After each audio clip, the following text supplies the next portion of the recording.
Assalamualaikum warahmatullahi wabarakatuh. Fadhailul kasbi, keutamaan kerja. Kata Nabi, pemuda itu mau mencangkul di lahannya. Jika dia mencari nafkah untuk keluarganya, untuk kebaikannya, maka itu bagian dari ajaranku. Jadi Nabi berbesar hati bahwa kerja seperti itu bagian dari ajarannya. Jadi tidak harus datang ke majelis ngaji. Dan bisa saja yang sedang hadir itu ya orang yang hindari istrinya minta belanja dari ngaji terus benar dituntut belanja kan gitu. Mungkin anak-anak UMM yang kesini daripada tengok-tengok yang Malang bosen jalan-jalan ke Rembang gitu. Nah, jadi nggak mesti benar juga niatnya gitu. Jadi ya sama itu. Jadi kalau di dunia kiai yang masih orisinil itu nafsu itu benar-benar dilatih. Maka masyhur dalam cerita ada orang perang sama Ali radhiyallahu anhu. Ketika perang ini sangat semangat. Tapi ketika orang itu meludahi dan Sayyidina Ali ini tersinggung karena diludahi, Sayyidina Ali langsung angkat tangan. Sudah perangnya nggak usah diteruskan. Karena saya marah sama kamu sekarang demi nafsu. Karena kamu meludahi saya. Padahal saya tadi motifnya demi Allah dan Rasul. Jadi sangat tipis bedanya kita emosi karena diri kita dan emosi karena Allah dan Rasul. Sehingga ketika diludahin ini terus beliau mikir jangan-jangan perang saya karena saya diludahin. Nah, yang hilang dari peradaban modern adalah Allah itu tidak begitu hadir di hati kita. Saya sering cerita di mana-mana, teks hadis itu sebenarnya berbunyi gini, ini hadis sahih. Mangka na yu'minu billahi wal yaumil akhir fal yukrim jarohu. Ada yang fal yukrim jarohu doifahu, ada yang fal yakul khairan aul yasmut. Siapa yang iman dengan Allah dan Rasul maka harus memuliakan tetangganya, memuliakan tamunya. Dulu itu ada seorang ulama dipanggil anak muda, dibully jor sekarang. Wahai kiai, datang ke rumah saya. Datang kiai itu. Setelah sampai ke rumah orang itu, silakan kiai kembali ke rumahnya. Saya tidak butuh kiai. Kiai itu dengan riang kembali. Setelah di rumah dipanggil lagi. Pak Yai, silakan datang ke rumah saya. Datang lagi. Ya senyum-senyum kiainya santai. Wah, nggak jadi butuh Pak Yai. Silakan kembali lagi. Sampai 3 kali. Oh itu kalau rektor digitukan marah itu. Dosen marah. Kiainya santai. Santai, senyum-senyum, rileks. Ketika ditanya, kenapa Pak Yai tidak tersinggung? Jawabannya unik. Anak muda, saya ini senang sekali nuruti perintah Allah, disuruh menghormati tetangga. Sehingga ketika Anda manggil, ya saya datang. Ketika Anda nyuruh pulang, ya saya pulang. Saya senang sekali nyenang kantongku. Dan itu perintah Allah, jadi tidak ada hubungannya dengan kamu. Wah, pemudanya nangis minta dimaafin. Kalau kita kan enggak, kita ini dosen, kiai, mungkin kita doktor, mungkin kita profesor. Tapi kita ini sering didikte oleh orang bodoh. Kalau orang bodoh itu jengkel, lo kita ya jengkel. Lo kamu jengkel, dijengkelkan orang bodoh itu namanya terdikte. Itu bodoh apa pinter? Oh itu tidak pinter sama sekali. Kalau betul-betul kamu pinter, hanya bisa didikte oleh Allah Subhanahu wa Ta'ala. Jadi antara hukum Allah apa? Wa ahsin man asa'a ilaika, berbuatlah baik sama orang yang berbuat buruk sama Anda. Itu dikteannya Allah. Kalau dikteannya orang-orang bodoh kayak dimangkel ben mangkel, terus kamu mangkel. Itu bodoh apa pinter? Nah, problem kita kekinian adalah wong pinter, wong bodoh itu podo-podo bisa didikte oleh sekelilingnya. Terus karuan wataknya perempuan seperti itu, wataknya anak-anak seperti itu, kita didikte. Anak-anak jengkelin kita mangkel, berarti kita didikte oleh orang bodoh. Makanya agama itu unik, kadang ngendikan wa ahsin man asa'a ilaika, kadang wasil mangkoto aka, sambunglah orang yang memutus kamu.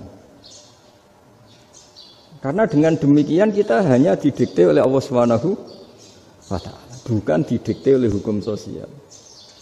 Cara Jawane nak ngapiki tangga sing apik akeh tunggale. Berbuat baik sama yang berbuat baik pada kita itu mbok orang fasik ya seperti itu, maling ya seperti itu, sama.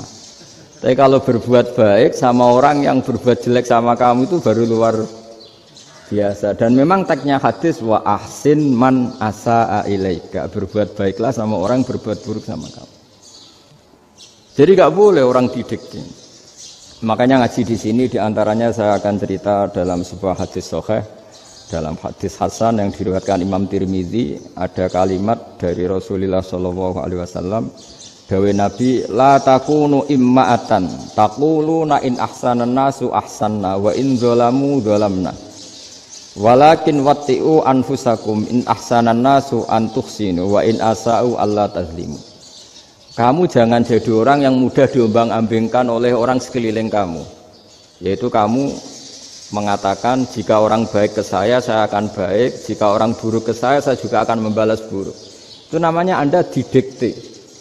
Tapi berkomitmenlah kamu akan berbuat baik meskipun orang lain berbuat buruk. Nah sekarang logika sosialnya begini. Kalau di Indonesia itu ada 1000 kiai, ada 1000 profesor yang ingin membenahi Indonesia. Rata-rata orang awam itu semau gue. Terus mereka mendikte kita. Perilakunya enggak simpatik, perilakunya jengkelin. Terus 1000 profesor ini ikut jengkel. Itu kira-kira jadi solusi apa goblok bareng? Sama 1000 kiai ini ikut jengkel. Ini jadi solusi apa goblok bareng? Goblok bareng. Nah problem sekarang kita ini biasa didikte orang bodoh.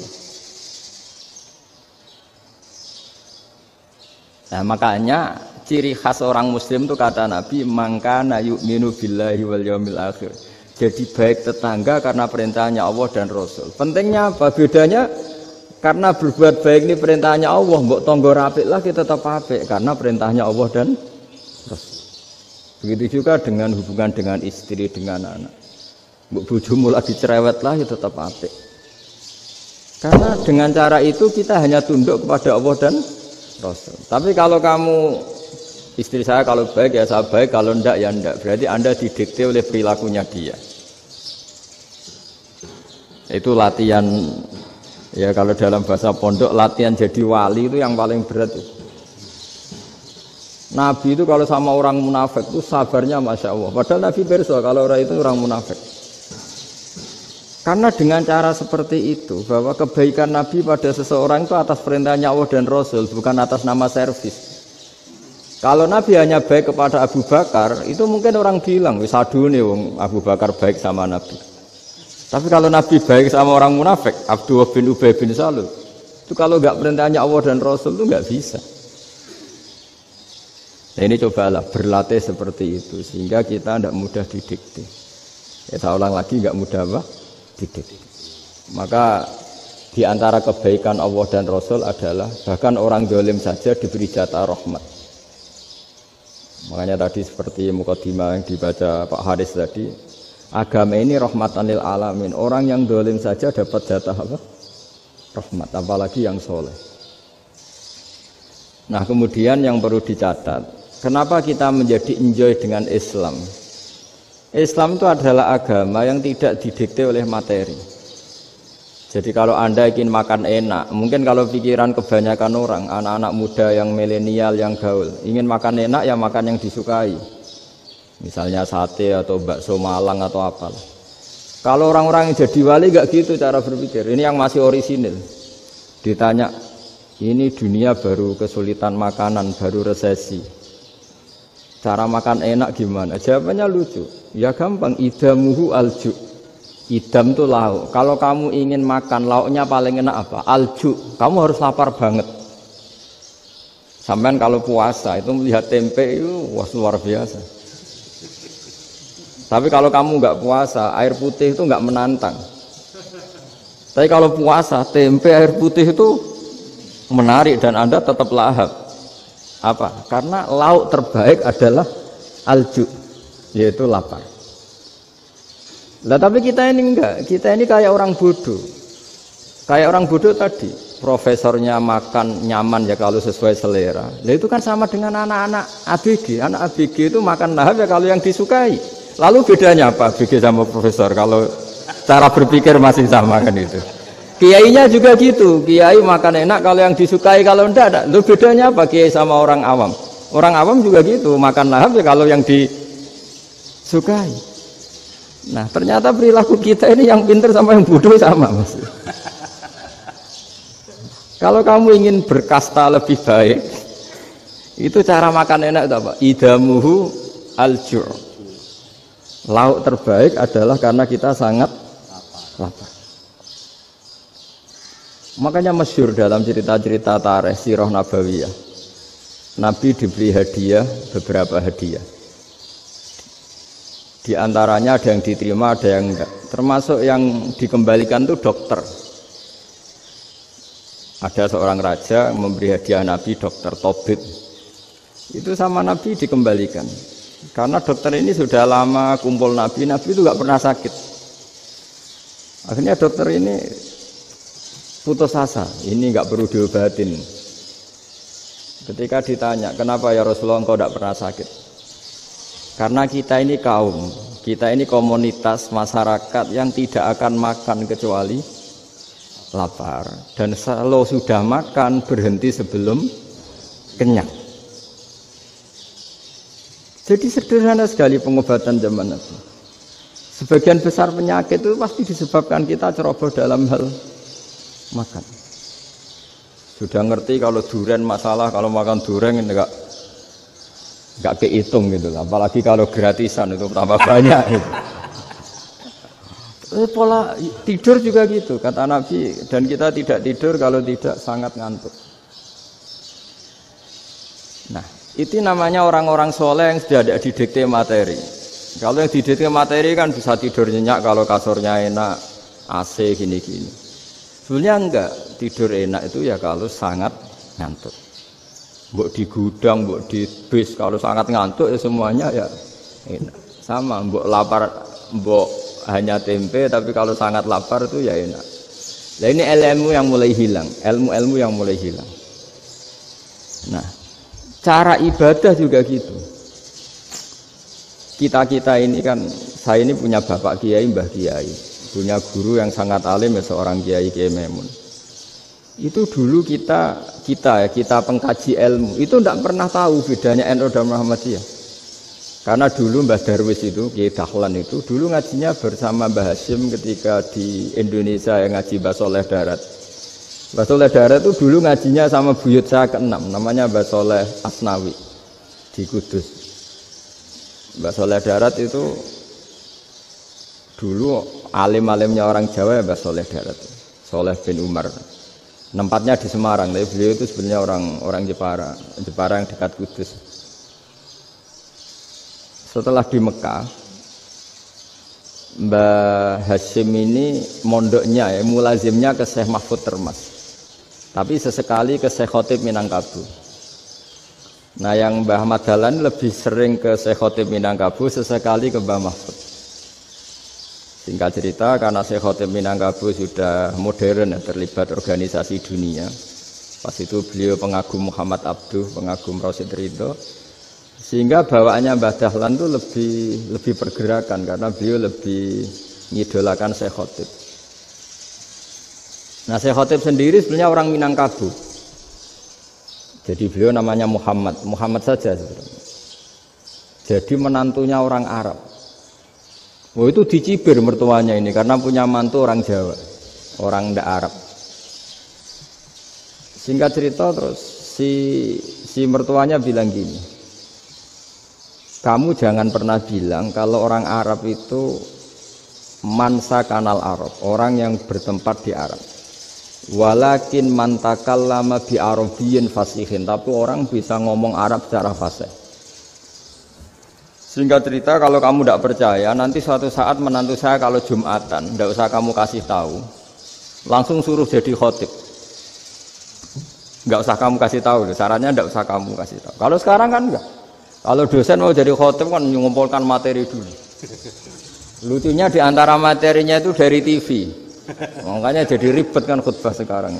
Kalau musim corona ya akan ngomong corona, musim apa ngomong apa. Jadi lagi-lagi didikte oleh media. Sebenarnya kalau ngomong kan sesuai kebutuhan umat, ini obatnya apa. Tapi enggak sesuai trending topik, itu kan kayak anak-anak gaul. Ini dokter kok gitu kan aneh. Singkat cerita si khotib ini enggak dikasih tahu, saya Muhammad tadi enggak dikasih tahu, langsung disuruh khutbah. Fatakallama bikalamin fasihin. Dia ngomong fasih sekali. Bahkan ngalah-ngalahi fasihnya orang Arab asli. Semenjak itu beliau dapat gelar Al-Khotib, orang yang cakap berpidato berkhutbah. Makanya terus dia Khotib Al-Minangkabau. Jadi orang Indonesia itu luar biasa. Dulu yang namanya orang Indonesia di Arab Saudi itu dihormati sekali. Karena yang ke sana itu pasti ulama. Sudah alim di Indonesia ke sana, termasuk Mbah Ahmad Dahlan, Mbah Hasyim dulu karena sama-sama muridnya Mbah Soleh Darat. Lama-lama yang ke sana itu TKI TKW itu ya mulai agak dibully. Dulu saya Nawawi di antara ijtihad yang dihormati itu beliau mengkritik nyuwun sewu orang yang kan orang biasanya normalnya kan muji orang mati syahid. Hebat orang mati syahid itu hebat gini. Oke, kita sepakat orang mati syahid itu hebat. Tapi kata Imam Nawawi dengan syarat niatnya itu li'ila'i kalimatillah dan itu bawaan takdir. Saya ulang lagi, itu bawaan takdir, harus mati di medan perang. Tapi tidak boleh seseorang ini niat perang tapi niatnya supaya syahid. Karena kalau begitu berarti dia berniat supaya menjadi maktulal kafir, orang yang dibunuh orang kafir. Kedua, dengan dia mati berarti pasukan Islam berkurang. Berarti dia ingin pasukan berkurang, hanya ambisinya dia ingin langsung ke surga. Misalnya pasukan orang Islam itu 10, orang kafir 10. Kalau kamu ingin syahid berarti mati 1 kan, tinggal 9 kan. Nah kalau yang seperti itu 10 kan mati semua. Gara-gara ingin syahid akhirnya perangi rapati tenanan, benang mati, benang mlebu swarga. Kata Nawawi, ya enggak.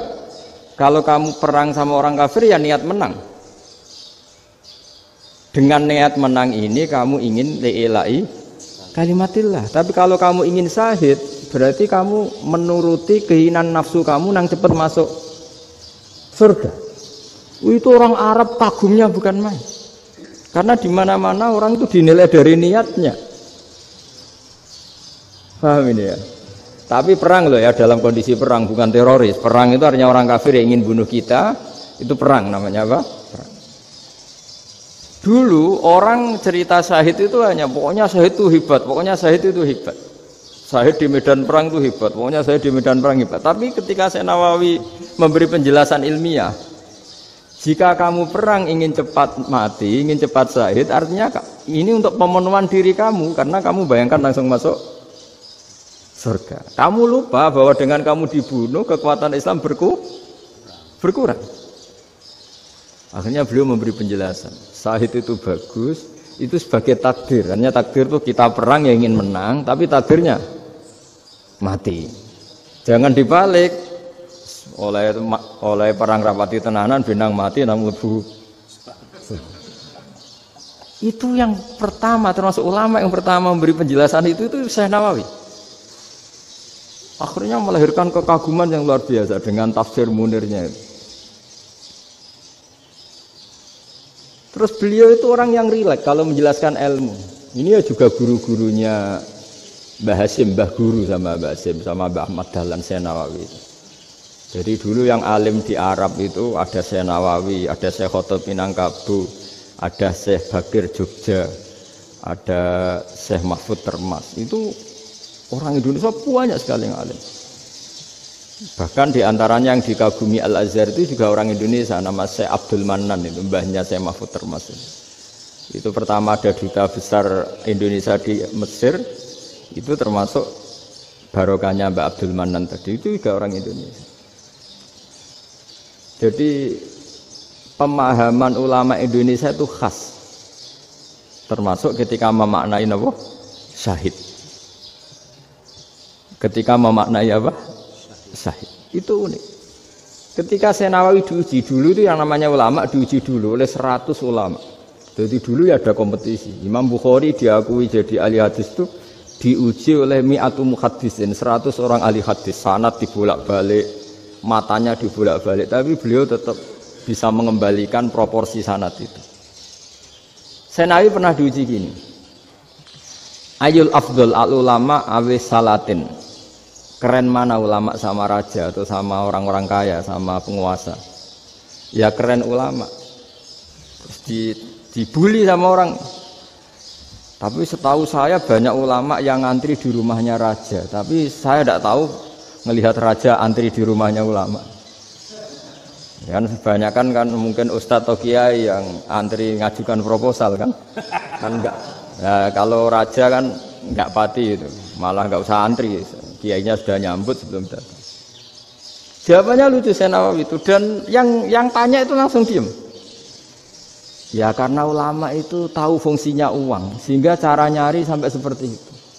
Sementara raja-raja itu tidak tahu fungsinya ilmu, makanya tidak pernah sowan ulama.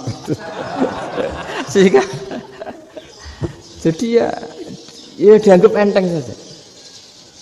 Ulama kan tahu fungsinya uang, tahu untuk pondok, tahu masjid. Sementara raja tidak tahu fungsinya ilmu. Jadi itu khas Jawa ya.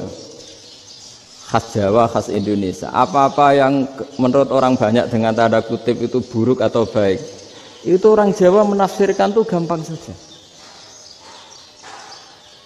Sehingga semenjak itu Jawa itu dipandang betul. Saya punya kitab namanya Qadhayal Haji wal Umrah. Itu terbitan Hayatul Ulya Arab Saudi, milik Wahabi. Itu diantara fatwa yang dipakai untuk solusi muskilatul haji, problem-problem haji kekinian. Itu fatwanya syekh-syekh yang dari Indonesia. Termasuk Syekh Khotib Minangkabau, Syekh Nawawi Banten, Syekh Bakir Nur Jogja. Misalnya begini, dalam fatwa-fatwa yang menyulitkan kita ya, sampai sekarang jadi perdebatan. Ketika Sofa dan Marwah itu dengan batas tertentu, saya ulang lagi dengan batas tertentu. Mau tidak mau atas nama kebutuhan, itu kan butuh perluasan. Karena kalau naik turun itu mudah disepakati ulama. Jadi misalnya gini ya, saya punya tanah seluas ini. Pasti orang akan mengatakan sampai bawah ya tanah saya, sampai atas tanah saya. Itu mujma' alaih, disepakati. Sehingga Nabi ngendikan al-Ka'bah min tuhumil ardi ilas sama' Ka'batun. Ka'bah sampai ujung bumi, sampai ke aras semuanya Ka'bah. Sehingga tidak ada perdebatan ulama ketika Masjid Haram ditingkat, kemudian yang di atas sholat. Tetap dia menghadap Ka'bah. Tidak harus diluk melihat di bawah, enggak. Karena Ka'bah sampai langit. Sama, tanah Anda kamu tingkat sampai 10, enggak ada tetangga protes. Karena bawah sampai atas tanah Anda. Tapi kalau diperluas, tanah Anda kamu luaskan setengah meter saja atau 3 cm saja, iso geger mbek tonggo. Karena di mana-mana batas itu ya tadi. Kalau atas bawah miliknya, kalau samping enggak. Pertanyaannya, perluasan Mina itu ke samping. Perluasannya Matof yang Mas'ah itu juga ke samping. Geger kan ulama dunia. Bagaimana hukumnya Mina Jadid? Mina yang diperbarui atau Mina yang diperluas. Itu diantara rujukan baik yang membolehkan maupun yang menentang. Itu ya syekh-syekh Indonesia. Itu orisinal tuh. Saya punya kitab orisinal terbitan Hayatul Ulya, kira-kira ya kemenaknya Arab Saudi kalau di Indonesia itu. Itu yang dirujuk dawuh Syekh Nawawi, dawuh Syekh Khotib Minangkabau. Karena apa? Ada logika khas Jawa. Misalnya begini. Meskipun saya tidak perlu fatwa Mina Jadid sah apa enggak, memang jadi perkhilafan ulama. Misalnya kampung ini dinamai Mina. Pertanyaannya gini, tanah yang di samping ini bisa milik Anda apa enggak? Ya bisa Gus kalau dibeli atau dihibahkan.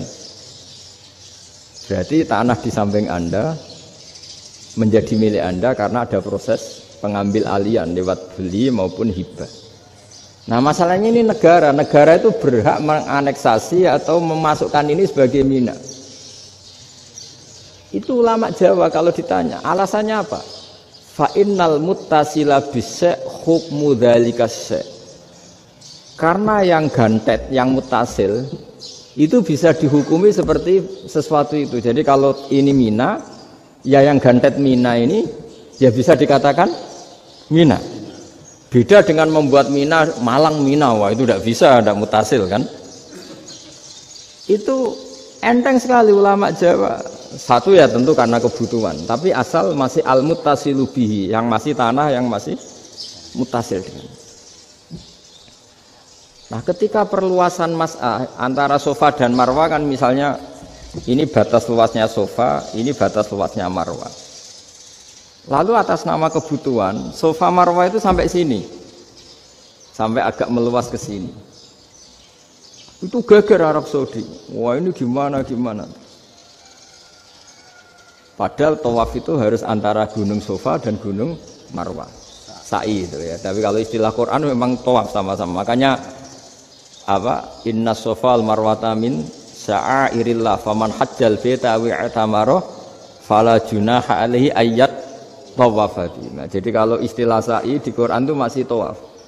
Karena harus ada, kalau bisa lah, bukan harus. Kalau bisa memang harus ada unsur muternya. Kita kalau sa'i kan dari sini Sofa sampai sini Marwah, terus kan agak muter ke sini, nah, kan agak membentuk lingkar. Nah, makanya Quran tetap mengistilahkan apa? Tawaf. Jadi bukan sini ke sini, terus sini ke sini kan enggak, tapi sini sampai sini, terus muter kan, terus sini. Jadi antara setar dan selama ini prakteknya kan gitu ya. Sofa ngambil sini, terus ke sini, terus agak muter. Nah, karena ada unsur agak muter ini terus orang menyebut apa? Tawaf.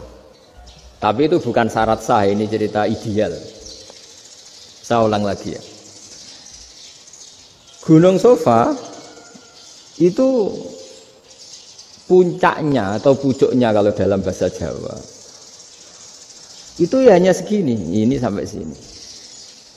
Nah, kelompok Islam yang fikih keras nggak boleh diperluas karena Allah memilih tempat ini itu spesial, jadi nggak boleh ke yang lain. Tapi ketika kebutuhan mendesak mau tidak mau harus diperluas, itu jawabnya Kiai Jawa lucu. Gunung sing ketok itu sing dhuwure tok, sikilane luwih hombo. Jadi karena kita kan gunung kan bentuknya gini. Nah, sofa yang kecil itu yang atasnya, tapi sikilannya sini kakinya lebih luas. Jadi boleh perluasan asal tidak melebihi kakinya. Ya dihitung ya lebih luas. Jadi Kiai Jawa itu kayak wong delok gunung Penanggungan, kayak gunung Arjuna. Di mana-mana puncak gunung itu lebih kecil timbang kakinya. Artinya diperluas ini bukan berarti tidak di sofa dan tidak di. Itu khas Kiai Jawa. Jadi jangan kira orang Jawa itu tidak hebat sekali. Termasuk perkembangan hotel di Arab Saudi. Itu dulu sebelum ada hotel. Buyut saya ke-5 atau ke-6 dulu haji namanya Badur Rahman. Itu kalau mau ingin menghindari terik matahari itu masuk gua. Itu masuk gua itu hanya separuh badan, kakinya di luar. Jadi jangan bayangkan kalau gua di Indonesia kayak gua Akbar di Tuban orang bisa masuk jalan-jalan, enggak. Gua di Arab itu kayak cepitan batu, tidak sampai masuk. Sehingga kepalanya dimasukkan, kakinya masih kena matahari. Saking panasnya Arab Saudi. Sehingga dalam bayangan hijrah ketika Nabi bersembunyi di gua Sur, itu kata Abu Bakar, kalau orang kafir melihat kakinya pasti melihat kita karena nggak bisa masuk penuh. Jadi orang itu mau dempes tok. Sehingga ya kira-kira luasnya gua paling segini. Makanya guyonannya kiai-kiai itu untung nggak kayak gua Indonesia. Kalau kayak gua Indonesia laba-labanya capek karena luas sekali. Jadi jangan bayangkan gua Arab tuh kayak gua Indonesia. Makanya bayangannya, andai kan orang tuh melihat ke bawah pasti melihat kita karena orangnya tidak bisa masuk penuh, nggak bisa masuk 100%. Ya kayak cepitan batu lah mirip. Itu kan mirip Gunung Uhud. Gunung Uhud kata Rasulullah, nanti kalau kamu perang itu di atas, menang atau kalah di atas. Musuh biar di bawah. Dengan di atas kamu bisa manah. Jangan bayangkan kayak Gunung Merapi, kayak Gunung Penanggungan. Lah kalau Gunung Penanggungan manah ke bawah yang leyang kan. Jadi gunung di Arab itu kayak bukit. Ya sampean pernah kan ke Uhud itu ya sama ini aja tinggi ini kan. Nah ini yang ada, mulai ada mis. Makanya nerjemah itu susah di Indonesia. Karena jabal itu udah harus tinggi. Kalau tinggi nggak bisa manah dari atas ke bawah kan nggak ngefek kan. Sama kalau ke Uhud gunungnya kan pendek sekali sehingga yang manah dari atas ke bawah ya kalau kena musuh ya celaka karena memang dekat. Ya kalau gunung Indonesia manah dari atas ke bawah yang keleyang nggak ngefek. Nah itu susahnya nerjemah bahasa Arab ke kita. Jadi apa ya? Transkrip itu nggak gampang karena ada pengertian yang beda. Kita kalau bilang gunung itu tinggi sekali. Sampai banyak mahasiswa tersesat ya saking tingginya. Kalau orang naik Uhud nggak akan tersesat, wong ketok dari bawah itu. Nah ini pentingnya ngaji ya. Jadi akhirnya ulama-ulama Indonesia itu dipakai rujukan.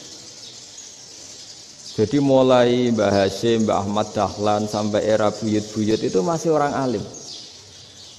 Lama-lama yang di Indonesia ini orang-orang yang bodoh. Sehingga orang Jawa kalau ke sana dibully, ya Jawa tak kulul khaya. Orang Jawa itu penggaweannya itu mangan ulo, makan ular. Karena belut itu kalau di kamus itu persis ular. Dulu itu kan kamus tidak full color.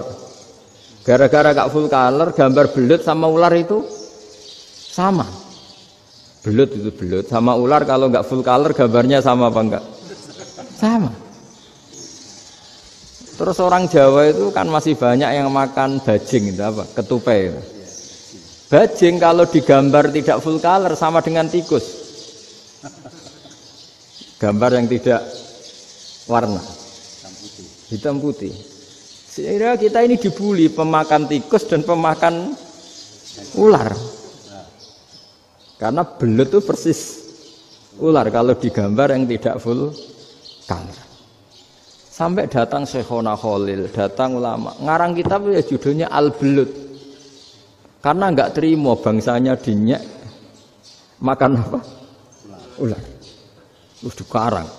Wal belut hayawanun bakhriyun terus ya isu fi kadza wa kadza. Itu beda dengan al-hayyah. Itu diterangkan. Mulai bisa nerima. Terus sistem hotel juga gitu. Sampeyan tanyakan dalam sejarah dulu orang Sedayu ada namanya Syekh Mukhtar. Syekh Mukhtar bukan bikin rumah besar yang siapapun orang Indonesia haji itu nempat di sana. Nah ini itu yang menginspirasi akhirnya ada hotel. Dulu Syekh Mukhtar hanya menyediakan untuk hujat-hujat Indonesia. Lama-lama jadi hotel. Ndak mau saya mau cerita. Kata Mbah Mun sering cerita. Kenapa wa ma arsalnaka illa rahmatan lil alamin, kata Mbah Mun. Allah itu pasti bikin ulama yang tidak produk Arab itu pasti ada. Kalau orang Arab jadi ulama wajar, bahasanya Arab, domisilinya di Arab. Tapi Allah akan selalu bikin ulama yang tidak bangsa Arab. Imam Ghazali itu Tus itu Persia. Imam Bukhari itu kira-kira kalau sekarang ikut Uzbek. Ya, Imam Bukhari itu kalau negara sekarang ikut mana? Uzbek. Kenapa demikian kata Mbah Mun? Karena Allah sudah ngendikan wa ma arsalnaka illa kafatan linnas. Manusia semua ini kena khitabnya Islam. Kalau tidak ada ulama yang dari berbagai negara, kesannya Islam itu hanya milik orang Arab Saudi. Makanya Allah selalu bikin ulama-ulama yang bahkan tidak Arab. Termasuk Imamul Muhaddisin, yaitu Imam Bukhari, itu orang Uzbek. Orang Rusia lah kalau sekarang, ikut Uni Soviet dulu. Imam Ghazali itu orang Persia. Syekh Nawawi itu orang Banten. Karena Allah ingin memaklumatkan bahwa Islam ini untuk semua. Sehingga orang yang tidak Arab pun bisa belajar Islam. Yang alimnya itu nggak kalah sama orang apa? Arab. Makanya ini PR ya. Kalau Gus Dah Ploso nanti ngendikan suatu saat orang belajar Islam itu bahkan orang Arab pun bisa belajar ke Indonesia. Kalau orang Indonesia bisa alim betul kayak dulu. Sekarang banyak liga antar ulama.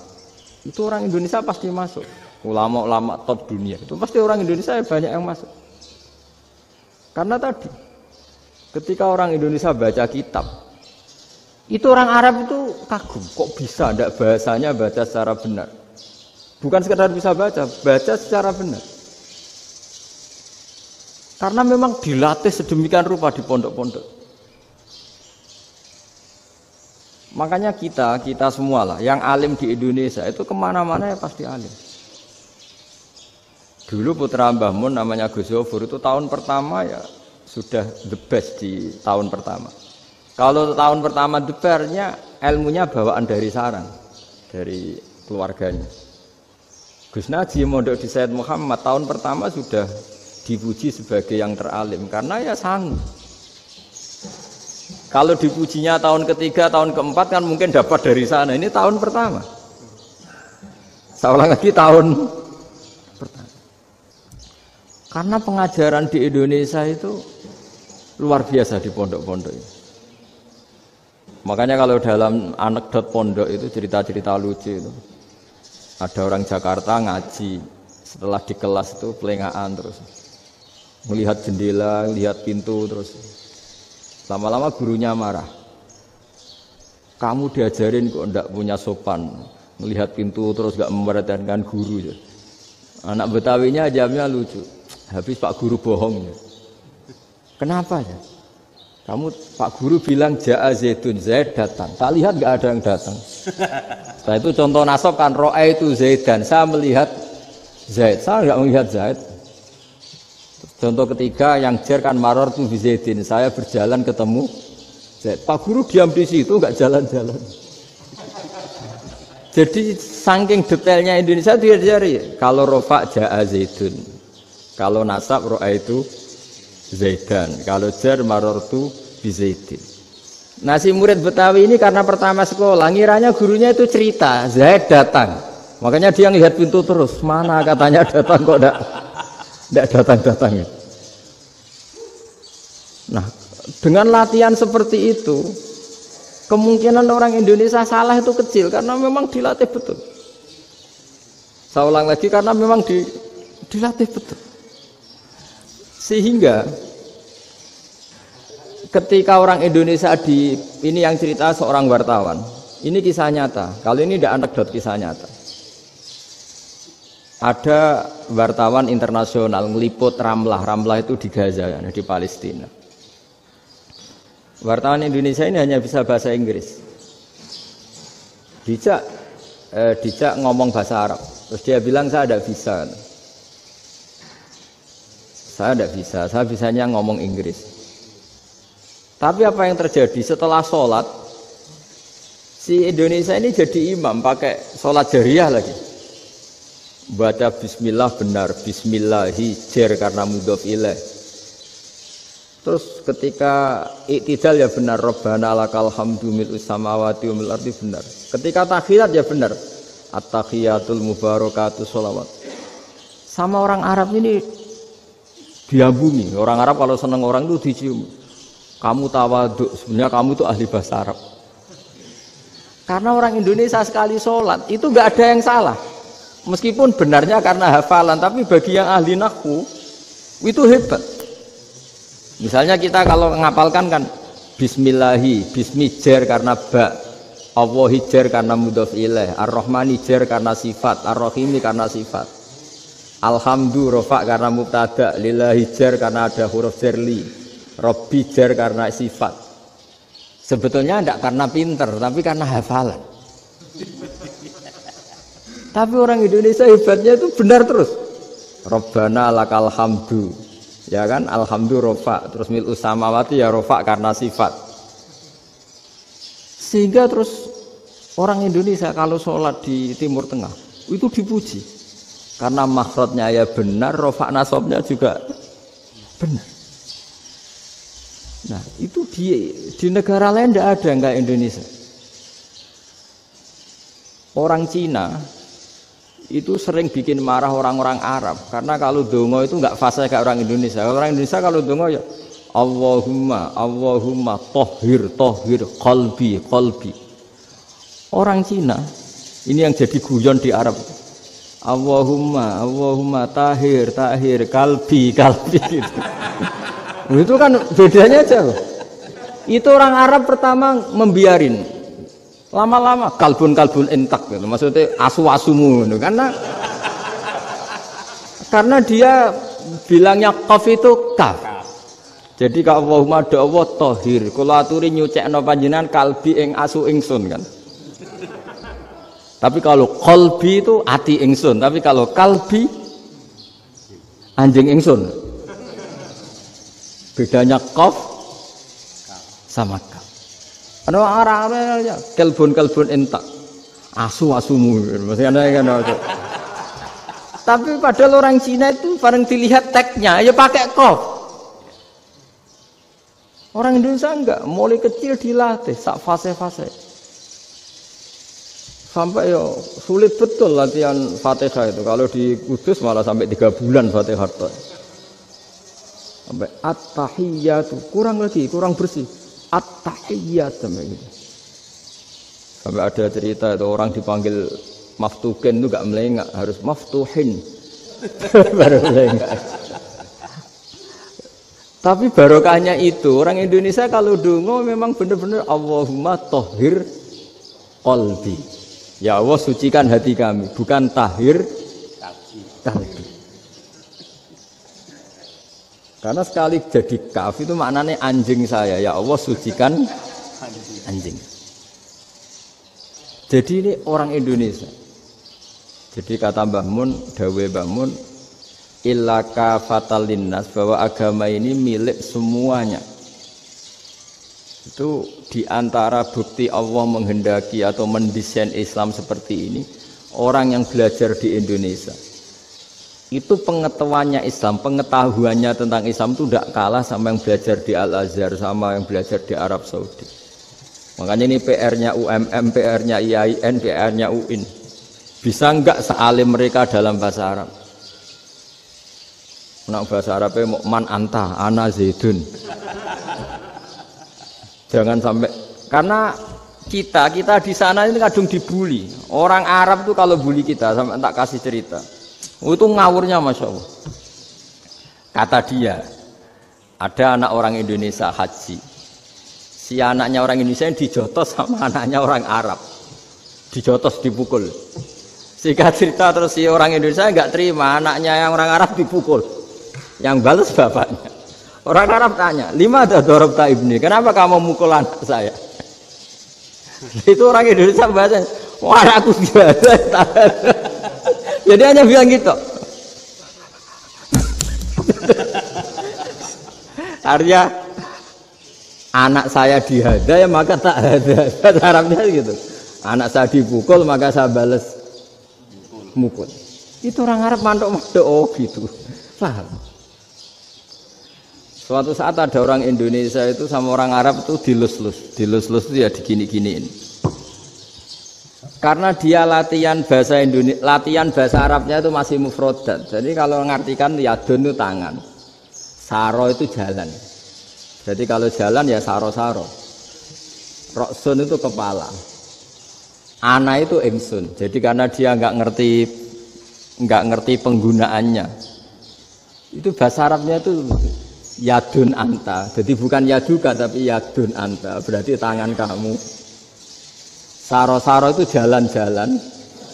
Ala roksi anak yang atasnya sirah ingsun. Jadi mestinya yang benar kan yaduka saro ala roksi itu gitu. Tapi enggak dipotong-potong. Yadun tangan kan, anta kamu. Berarti tangan kamu.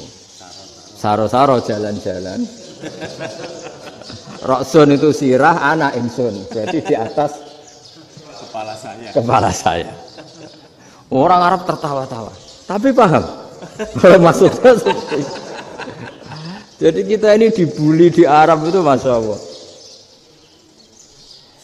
Jadi akhirnya lahirlah ulama-ulama tadi yang saya sebut tadi. Bahkan pernah lama sekali ulama Indonesia itu jadi master di Arab Saudi. Yaitu Senawi Banten. Itu kalau orang sana bilang itu Sayyidu Ulama Il-Hijaz. Top-topnya ulama Mekah Madinah. Padahal beliau orang Indonesia. Dan dimakamkan di Ma'la itu dekat makamnya Sayyidah Khadijah. Karena sangat dihormati. Nah, di antara sebab dihormati adalah ketika orang memahami syahid, maknanya pokoknya maktulal kafir. Syahid itu adalah orang yang kalau perang itu mati di medan perang. Itu Imam Nawawi merinci secara detail. Kalau dia perang supaya tujuannya mati syahid cepat ke surga, berarti dia nuruti hadzun nafsi. Ingin cepat ke surga. Tapi dia lupa bahwa dia dengan terbunuh, pasukan Islam berkurang kekuatan. Maka syarat perang yang benar adalah ya ingin menang. Di mana-mana perang ya ilahi kalimatillah supaya kalimat itu menang, jangan ingin kalah. Soal dia mati takdir, tapi jangan ingin mati. Wah itu terus dikagumi. Ternyata memang, oh iya ya kalau pasukan Islam 10, kafir 10, kita ingin syahid, berarti ya kalau orang ingin syahid kan terus mungkin perangnya ada hati-hati, main ngawur saja terus kalah mati. Sudah kalon 1 kan, terkurangi 1 kan. Nah kalau semuanya 10 punya niat gitu, nah itu Syekh Nawawi. Syekh Nawawi itu orang yang begitu gampang nerangkan Quran. Bahkan ketika orang Arab kesulitan ngartikan famathaluhu kamathalil kalbi intahmil alaihi yalhas au tatrukhu yalhas. Orang tomak itu ibarat kayak anjing. Anjing itu kamu kasih makan ya tetap melet, menjulur-julurkan lidahnya, kamu ndak ya ndak. Imam Nawawi ditanya, "Ma wajhusibi?" Lalu wajah tasbihnya di mana? Beliau menjawab, "Fit tomak." Jadi anjing punya 2 sifat yang berlawanan. Di bab ilmu dipuji. Enggak ada hewan yang mudah menerima ilmu kayak apa? Anjing. Sehingga Quran mengistilahkan wa ma 'allamtum minal jawarihi mukallibin. Hewan yang mudah diajari itu oleh Quran dibahasakan sudah menganjing. Karena anjing adalah hewan yang paling mudah apa? Diajarin. Itu diakui oleh Quran wa ma 'allamtum minal jawarihi mukallibin. Tapi dia punya sifat yang sangat buruk sekali, yaitu enggak pernah puas. Makanya ketika Bal'am bin Ba'ura, ada tokoh yang kedonyan ya. Itu kalau diistilahkan Quran walakinnahu akhlada ilal ardi wattaba'a hawa. Famathaluhu kamathalil kalbi in tahmil 'alaihi yalhas aw tatrukhu yalhas. Jadi anjing punya 2 sifat yang berlawanan. Di bab ilmu dipuji karena paling mudah diajarin. Itu saya pernah ke Malaysia, diceritain sama polisi Malaysia. Anjing itu saking cerdasnya, itu bisa deteksi CD palsu sama CD bajakan, asli sama bajakan. Itu kan enggak kebayang. Kalau narkoba mungkin masih ada bau khusus ya. Atau mesiu atau bom masih ada bau khusus. Ini enggak. Anjing itu dilatih ngecek CD yang asli sama yang palsu. Wah itu kebablas itu pinternya itu. Itu harganya itu 1 miliar lebih, paling mahal. Jadi mungkin bisa deteksi ini dosen betul apa abal-abal itu bisa. Itu kiai betul apa kiai pesanan itu mungkin bisa. Itu saya punya kitab namanya Al-Hayawanul Kubro. Itu cerita prestasi-prestasi hewan. Itu yang berkuras-kuras sampai berjilid-jilid. Itu ya cerita anjing. Tidak ada hewan sebaik anjing. Di bab itu ya, di bab sampai ya tadi ada anjing yang sangat loyal sama majikannya. Loyalnya Masya Allah, sopannya Masya Allah. Anjing itu mbok lama berbakti sama sampean, nggak mau tidur di ruang tidurnya sampean, dia tetap tidur di luar. Corong Jawa enggak ngelama. Suatu saat si raja ini minum, wisata minum. Pas mau minum diterjang sama anjingnya sampai tumpah. Kecewanya raja ini itu karena selama ini anjingnya sopan sekali. Sekedar ganggu di ruangannya enggak pernah, malah ini mau minum, minuman yang disukai diterjang anjingnya tumpah. Marah kan anjingnya di mana? Ternyata apa? Minuman itu anjing ini tahu kalau minuman itu beracun, diracuni oleh musuhnya. Itu saking hebatnya anjing sampai ketika ngawal rajanya itu tidak sekedar ada penjahat atau maling. Bahkan trik-trik kayak minumannya diracun oleh orang lain tuh anjingnya tahu.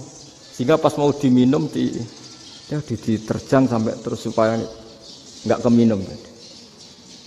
Makanya Quran istilahkan anjing itu apa? Wa ma 'allamtum minal jawarihi mukallibin. Hewan piaraan yang kamu ajarin nanti sampai sepinter anjing. Makanya Ashabul Kahfi itu ketika ngajak anjing tadi, beliau tidur, anjing itu tidurnya bil wasit. Wakal buhum basitun zira'aihi bil wasit. Jadi dia tidur dalam posisi siaga. Loh coba anjing itu nggak pernah sekolah. Karena dia posisi menjaga, tidurnya itu kayak siaga gini. Bukan ngorok semadep ke atas terlentang itu enggak. Andai kan dia tidur terlentang itu kan yang mau mengganggu kan, hasune turu itu enggak. Dia tidur posisi siaga, makanya disebut lawit tolak ta'alaihim lawalaita minhum firaron. Kalau kamu melihat anjing itu pasti lari karena dia posisi siap merekam. Jadi tidur tapi posisi siap merekam. Jadi matanya tetap terbelalak kayak siaga. Padahal itu enggak diperintah, ya dia memang punya nalar untuk itu. Ini disebut wa ma 'allamtum minal jawarihi mukallibin. Dan dalam teori modern juga gitu. Tapi dalam hukum Islam yang dianut mazhab Syafi'i itu anjing tetap najis. Ya sudah najis ya najis, tapi ada mazhab lain yang mengatakan tidak najis. Tapi tidak usah ngrumat anjing, geger nanti kalau rektor kampus punya anjing. Tapi ilmu itu bagus untuk kelangenan kadang. Andai kan tidak ada mazhab Malik, maka kita kesulitan menceritakan Ashabul Kahfi yang hewan piaraannya itu anjing. Tapi misalnya anjing disucikan, kita juga nanti susah menjelaskan hadis Nabi malaikat itu tidak masuk rumah yang di situ ada apa? Anjing. Maka ilmu itu, makanya kata Imam Sa'roni, sebagian ilmu itu memang kelangenan, tapi nggak boleh jadi praktek. Tapi harus ada. Misalnya begini, contoh paling gampang. Api dalam mazhab Syafi'i kan alat pensuci hanya dua, air dan tanah. Ya saya ulang lagi, air dan tanah, yaitu tanah untuk mensucikan najis anjing. Imam Abu Hanifah menambahkan api. Mazhab Syafi'i itu agak kesulitan ketika ada batu bata dibikin dari tanah-tanah yang bercampur kotoran. Mazhab Syafi'i akan kesulitan karena di situ ada najis yang jadi materinya bata. Hukumnya gimana kalau nanti dipakai masjid? Tapi barokahnya ada beberapa mazhab. Abu Hanifah mengatakan dan api. Jadi apa tadi air, tanah, api. Alasannya masuk akal. Ketika usatul mukminin, orang-orang mukmin yang ahli maksiat itu sebelum masuk surga, kalau dia dosanya banyak itu dibakar dulu supaya suci. Emas itu untuk memisahkan dengan materi lain juga harus dibakar. Berarti api termasuk alat. Artinya gini, batu bata yang materinya dari tadi najis sekalipun ini menjadi suci karena ngalami pembakaran.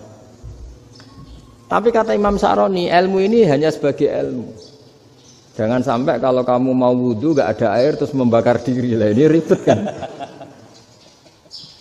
Jadi ilmu itu sebagian memang untuk kelangenan. Karena kita butuh. Andai kan tidak ada mazhab Abu Hanifah, maka kita akan kesulitan pakai bata. Kita tahu cara bikinnya kadang di tempat yang kotor, di tempat yang najis. Tapi karena ini ngalami dibakar, maka hukumnya suci menurut mazhab Abu Hanifah. Dan itu sering. Ulama itu sampai sampai apa? Saya punya kitab fikih namanya Fardul Masail. Pengandaian ada masalah. Jadi masalah itu belum terjadi tapi diandaikan. Misalnya kayak di Texas. Bumi itu bulat bola. Texas itu kalau dibor itu pas Ka'bah. Lalu kiblatnya di mana? Bumi ini kan hanya rubuk-rubuk seperempat. Yang ada arah itu seperempat. Tapi kalau Ka'bah itu sama Texas atau Texas dengan Ka'bah itu lalu kiblatnya mana?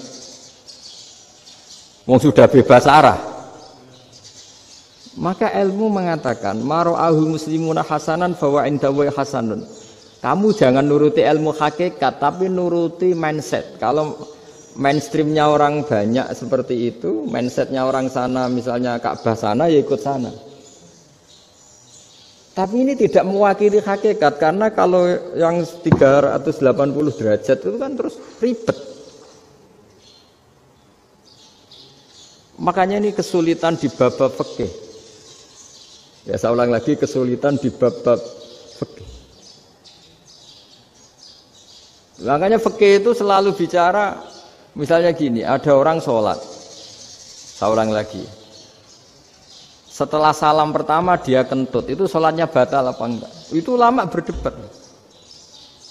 Yang dikatakan rukun sholat itu salam pertama. Sehingga orang kalau sudah salam pertama, maka sudah keluar dari sholat. Maka kalau kentut enggak apa-apa, wong yang keluar dari sholat itu salam pertama. Tapi lalu pertanyaannya, kenapa Nabi salam 2 kali? Lalu yang kedua gunanya apa? Ribet kan, partai ini kalah pasti kalau ditanya gitu. Tapi kalau ditanya dibalik, sholat itu satu ibadah yang dimulai dengan takbir, yang diakhiri dengan salam. Berarti salam pertama itu pengakhir apa nunggu salam kedua? Pertama, di semua ulama bilang salam pertama. Kalau salam pertama sudah pengakhir, berarti pembatalan setelah itu enggak punya efek, enggak punya akibat. Itu kan ribet, debat fikih itu memang ribet. Fikih itu memang senam otak karena pertanyaannya mirip-mirip seperti itu. Nah, sampean milih mana? Milih salam pertama apa salam kedua? Pasti ulama milih salam pertama. Jadi anehnya fikih itu di situ. Misalnya orang mati, takbir itu berapa kali? 4 kali. Andai kan takbir 5 kali itu batal apa enggak? Satu ulama mengatakan 5 kali itu batal. Karena rukunnya sholat jenazah itu takbir 4 kali. Berhubung ini rukun, kalau nambahi ke-5 berarti menambahkan rukun. Kayak kamu sholat rukuk 2 kali kan batal. Sujud 3 kali batal karena menambahkan apa? Rukun. Berarti kalau takbir 5 kali batal. Tapi pertanyaannya, takbir itu adalah wiridan biasa, sehingga kalau ditambahkan nggak punya akibat batal. Jadi perdebatan ulama itu kadang ya lucu. Kayak kemarin Pak Haris pas pertama bertamu ke sini mau ngundang saya, tak ceritain. Dulu sholat jenazah itu pasti mayit di depan. Karena lazimnya sholat jenazah itu mayit di depan. Tapi mulai dulu lama sudah berpendapat, andai kan jenazahnya di belakang pun tetap sah. Fa innal janazah laisat bi imamin. Karena jenazah itu tidak imam. Kenapa harus di depan? Oh, tidak imam kok harus di depan. Itu mulai dulu. Sehingga ketika Arab Saudi pernah mengalami tragedi, ada orang yang dibungkus kayak mayit, ternyata senjata. Setelah di dekat Ka'bah dipakai. Dulu tragedi tahun berapa itu? Pokoknya pernah ada tragedi itu. Semenjak itu Arab Saudi kalau ada orang mati tetap di kamar mayit, terus ada sholat jenazah. Padahal mayitnya di belakang yang jamak. Jadi meskipun kita tidak akan bikin ajaran baru jenazah di belakang, ya tidak keren, kasihan kan. Tetap biasanya di depan ya di depan. Tapi meskipun jenazah ini di depan, kita tetap berpendapat andai kan di belakang tetap sah. Tapi nggak usah dipraktekkan. Nah pentingnya ilmu ini begini, saya misalnya di Rembang, boleh nggak nyolati ghaib jenazah yang di Surabaya? Boleh kan?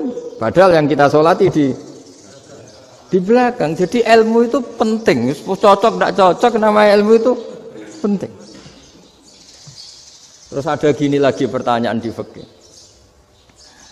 Memang saya sengaja akan ngaji fikih. Kalau ngaji intelektualitas orang Muhammadiyah juara lah. Tapi ini ngaji fikih. Ada orang sarongnya itu pas sampai lutut. Kalau berdiri lututnya tertutup. Tapi nanti kalau ruko agak jengking lututnya terbuka. Itu batalnya nunggu ruko apa mulai takbir sudah batal. Padahal pasti nanti batal kalau ruko ini.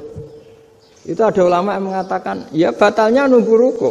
Bagaimanapun terjadinya pembatalan waktu ruku. Ada ulama mengatakan yang enggak mulai awal sudah tidak sah itu karena pasti ngalami batal. Nah, pertanyaan-pertanyaan seperti itu penting karena lalu Allah menilai apa? Ya nilai niatnya. Misalnya gini, kalau contoh itu mungkin Anda tidak tertarik, tapi contoh begini. Kita mau operasi jam 10 siang. Kita tahu kalau nanti 10 siang akan divonis medis harus makan karena mau berobat. Malamnya itu kalau kamu orang soleh, bayangkan kamu orang soleh. Kalau tidak orang soleh kan tidak punya komitmen. Kamu milih niat puasa, apa enggak jam 10 mesti mokak menisan raposo. Kamu orang soleh. Kalau kamu orang soleh pasti milih puasa karena ini Ramadan. Meskipun nanti jam 10 pasti disuruh batal sama dokter. Setidaknya kita berpikir gini, nak mati jam itu paling enggak ditulis saya sebagai orang yang puasa. Jadi perasaannya orang soleh itu beda. Kalau orang kok sampean barang semenisan raposo kok ya mesti. Sampean tidak pernah berpikir bahwa puasa mulai fajar sampai jam 10 itu luar biasa. Bisa saja kita mati jam 7, bisa saja mati jam 6. Kan ditulis Allah sebagai orang yang berkomitmen terhadap puasa. Terus ada kemungkinan kecil, adalah jam 10 itu dokternya sakit atau enggak jadi ke sana. Berarti kamu kan enggak jadi buka. Kan ya mungkin juga. Sama yang tadi. Delalah sebelum ruko ana wong sing nyarongi sampean. Sehingga sholatnya normal. Kamu tidak menemukan pakaian yang pas, jebule pas setelah ruko, mau ruko ana wong wah sholatnya kira bener disarongi. Itu agama. Jadi agama itu dimulai dari mana coba? Dimulai dari niat, dari komitmen. Nah, sekarang kelirunya kenapa ada garis keras? Agama itu dimulai dari keinginan ideal. Yaitu yang mulai itu ada orang-orang garis keras. Agama ini enggak, agama ini dimulai dari niat. Sampai ada kaidah agama ma la yudraku kullu la yudraku kullu. Kalau tidak bisa ideal jangan ditinggalkan sama sekali. Tapi orang enggak, sekarang bayangkan Islam itu ideal. Pemimpinnya ya soleh, masyarakatnya soleh, enggak ada maksiat, enggak ada apa. Nan apa ilmu? Kalau secara ilmu mulai dulu ya ada orang dolim, ada orang soleh. Nabi kurang baiknya. Di angkatan itu ya ada orang munafik. Sehingga ulama itu sudah berpendapat ideal itu piye? Zaman Nabi saja ada orang apa? Munafik. Itu ilmu. Kalau nuruti kelangenan inginnya dunia ya steril, gak ada maksiat, gak ada. Dan agama itu diciptakan Allah itu memang unik. Calon nabi misalnya, Nabi Musa itu sing rumat Fir'aun. Ketika Nabi Muhammad lahir sing ribet manitia ini Abu Lahab. Ora dosen UMF. Coba. Karena Allah ingin memaklumatkan ke kita bahwa agama ini akan hidup di kondisi apapun. Asia, istrinya Fir'aun itu termasuk mukminah yang dipuji Quran. Padahal dia bukan istrinya pengurus NU atau pengurus Muhammadiyah, istrinya Fir'aun. Tapi itu pelajaran bagi kita bahwa orang-orang baik itu tidak harus di lingkungan yang baik. Masjid paling makmur itu kadang di dunia mungkin ya jangan bakas Mekah Medina itu karuan. Mungkin di antara masjid yang makmur justru yang di Kanada, di Amerika mungkin. Karena merasa minoritas itu perpustakaannya ada, kajiannya ada. Tapi banyak masjid di daerah pesantren yang malah sepi. Karena kiainya tahu jamaah di masjid itu wajib. Lalu itu ada daerah pesantren, saya ulang lagi ada daerah pesantren. Didikon pengajian, monggo nekani pengajian, maca selawat ning omah yo ganjaran padha wae. Ribet kan. mau dibantah itu benar, mau dibiarin merusak tatanan. Jadi saya mohon sekali ya, jadi ilmu itu diperbandingkan supaya perbedaan-perbedaan itu biasa. Dulu Imam Malik itu punya murid namanya Imam Syafi'i. Itu dalam banyak hal. Itu perbedaannya tajam sekali. Ya saya ulang lagi, dalam banyak hal itu perbedaannya tajam sekali. Misalnya begini. Ini terakhir percontohan saya fikih, nanti dikaji sendiri. Ada seorang A'rabi, Ja'a A'rabiyun. Ini di hadis sahih diulang-ulang di semua Al-Kutubus Sittah ada peristiwa ini. Ja'a A'rabiyun ila Rasulillah sallallahu alaihi wasallam faqala ya Rasulullah ahlaktu. Qala wa ma ahlakaka? Qala wa qatu imraati fi nahari Ramadan. Ya Rasulullah, saya ini orang yang rusak. Kenapa? Saya ini hubungan intim sama istri saya ketika masih siang Ramadan. Singkat cerita orang ini dihukum berat sama Nabi. Hukumannya adalah karena dia membatalkan puasa ketika dengan hubungan intim. Sama Nabi dihukum, kamu harus merdekakan budak.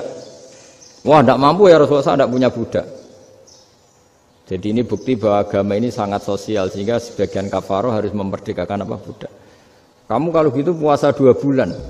Yang baru puasa 2 hari aja kecelakaan, malah disuruh puasa 2 bulan.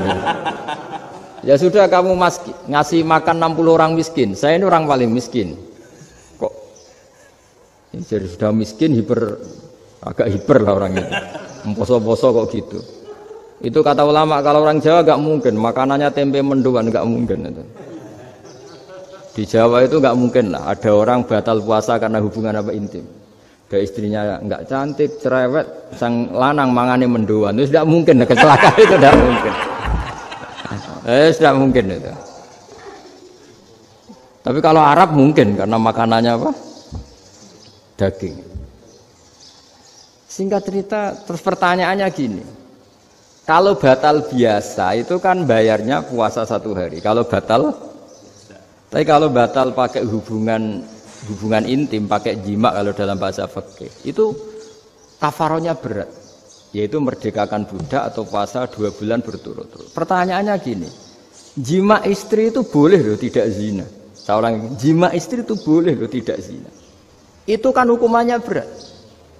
Nah terus Imam Malik berpikir kalau gitu tidak harus jima dong. Poso-poso ora ana uzur ora ana apa terus nyate. Esuk mangan bakso tanpa ada alasan syar'i. Hukumnya harus sama dong. Karena jima hukumnya boleh, berarti semua iftar, semua pembatalan puasa yang tidak ada uzur syara' maka hukumnya sama, yaitu sanksinya sama. Masuk akal enggak? Masuk akal dalam mazhab Imam Malik. Dalam mazhab Syafi'i enggak. Mulai dulu jima itu beda. Kayak mertamu nggone wong, mangan iku oleh, tapi nek nggo bojomu mbok jima niku wis nemen ngawure lah. Tetep beda. Dari Imam Syafi'i itu pokoknya beda, jima sama makan itu beda. Lah iya terus setelah itu terus ada pertanyaan. Bagaimana kalau makan dulu baru jima? Ribet kan? Makanya itu sampai dibabkan Kitabul Khilafil Fiqhi, bab merekayasa fikih. Makanya itu perdebatannya orang Hanafi sama Imam Syafi'i juga sama. Ada orang jam segini lapar sekali, kalau langsung makan kan kena sanksi. Ya pergi aja dulu, pura-pura ngaji ke Gus Bah gitu. Nanti kan jadi musafir kan. Wah itu sudah boleh itu kan. Padahal enggak. Memang dia pergi itu karena supaya bisa makan. Wong enggak kepikiran ngaji kok tahu-tahu ingin ngaji. Mumpung Ramadan nah. Nah makanya dibabkan apakah boleh merekayasa fikih.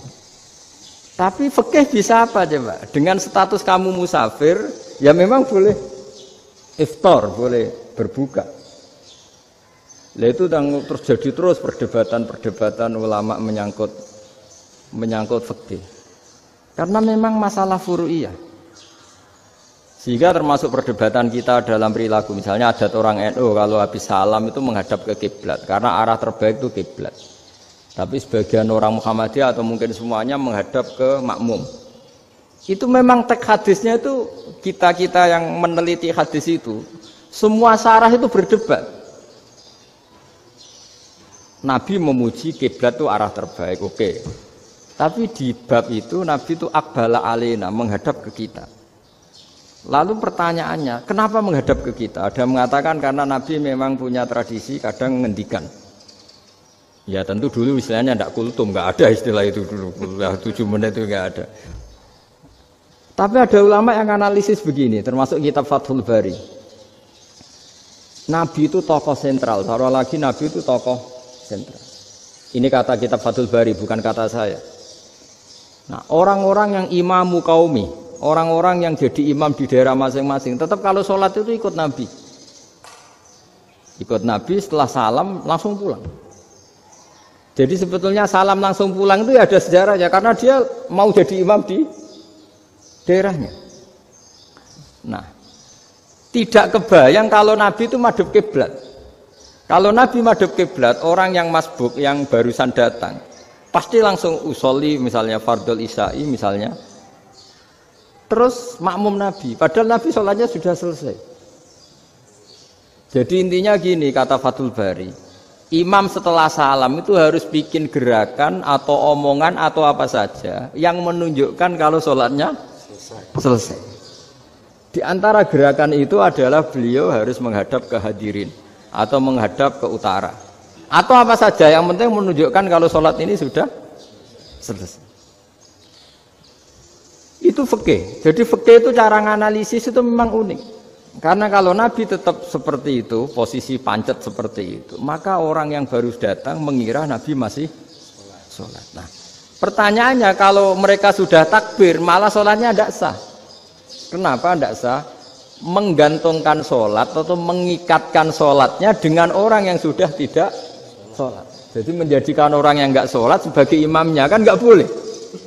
Maka Nabi harus memaklumatkan dengan gerakan itu bahwa beliau sudah tidak sholat. Karena orang datang dari berbagai daerah. Jadi nganalisis fikih, fiqhul hadis namanya. Itu ulama itu mau tidak mau debat. Karena pertanyaannya itu kenapa?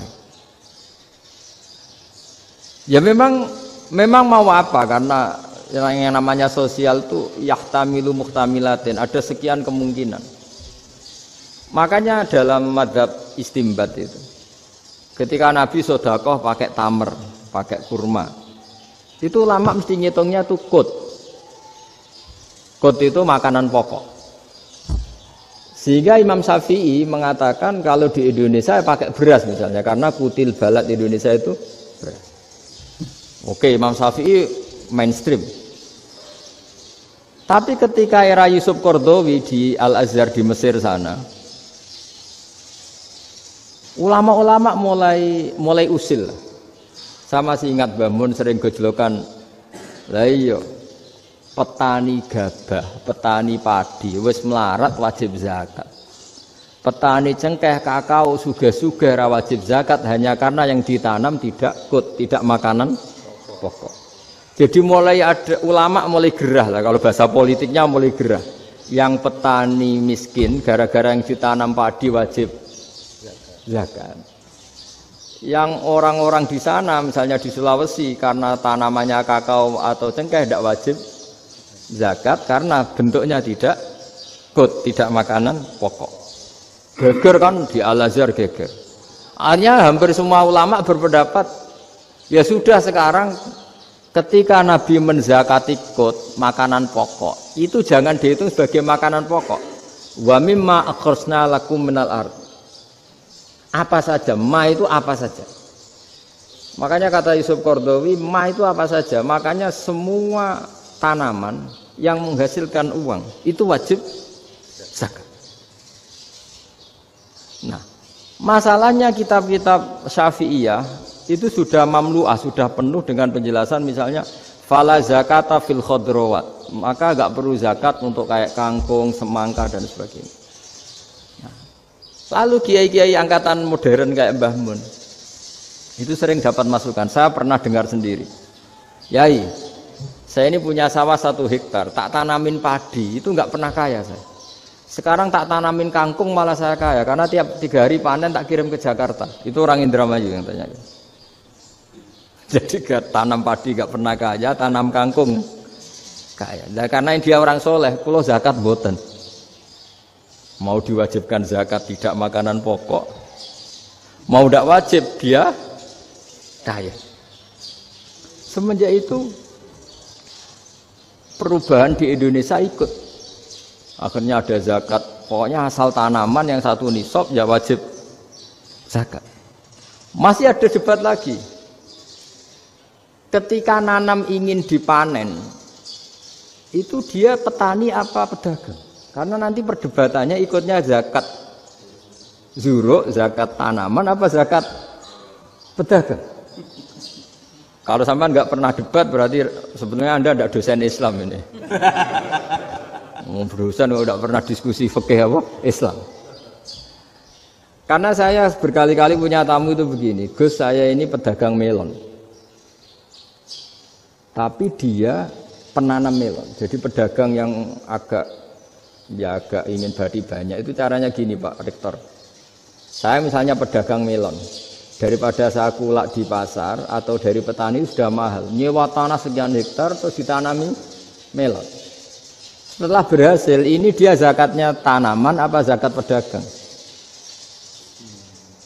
Karena dia nanam itu mentalnya sudah pedagang. Padahal nanti zakatnya beda kan?